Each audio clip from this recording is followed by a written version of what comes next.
As I said, this was the dark time. Poor girlfriend thought a weekend away might help and booked us a trip to York. I'm sure it was lovely, but I only lasted until the Saturday night, then paid an exorbitant fee to change our tickets to come home early. I eventually admitted I was not even close to being a superhero and called my local GP. This was the first medical practitioner to sound genuinely concerned for me as a person. All had at this point kept a professional barrier, referring to the illness and the next tests. They used my name as a courtesy, but showed an almost robotic detachment from me as a person. I had left a message, and an hour later they called back. Having not met this particular doctor at my surgery, I asked if he was aware of my situation. His "Yes, Mr. Snelders, I'm so sorry," was so incredibly genuine. I explained I was going crazy, with 3,000 scenarios racing through my head and unable to switch off. I had to know how bad things were, but still had to wait another week. The doctor agreed to prescribe some drugs to take the edge off, and I asked if he knew the results. "Where are you at the moment, Mr. Snelders?" "What? Why would that be of any concern?" "Lidl's," I replied. And then it dawned on me. Even if he could tell me, how would I react?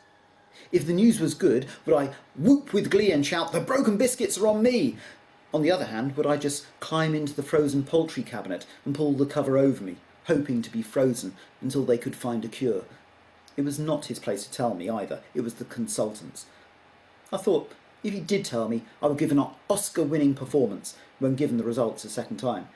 But Lidl's had to contend with me walking around in a zombie-like daze, filling my basket with items that should last me how long? Later, as I emptied the contents of my shopping onto the dining room table, I noticed I bought the most expensive dog food. We don't have a dog. My CT scan, I recall being the day before the results were revealed. Now, I've been around Tooting for a long time, and it never ceases to amaze me how many people I know in many places. So, I'm met in the waiting room by the mother of a child I teach at Taekwondo. "Oh, Michael, I was hoping it wasn't you," she exclaimed. Sweet as her tone was, it wasn't the most uplifting sentence to hear. But the surreal nature continued as she explained what was about to happen, interspersed with conversation about members of the club and the sadness of losing my own instructor. But she managed professionalism and concerned friend in equal amounts. I thought I might be cheeky and ask her what she had seen, but she remained inside the realms of her remit and only revealed to her son some weeks later after I told him myself. Apparently he went home and said that I had Carmen, and did she know? Only then did she say. The next event would be the results. Now, during my MRI and CT scans, I came to figure something out.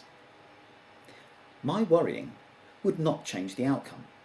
If I was happy, sad, miserable, annoyed, angry, or saying "sod it, I'm having ice cream for breakfast," the results would not differ.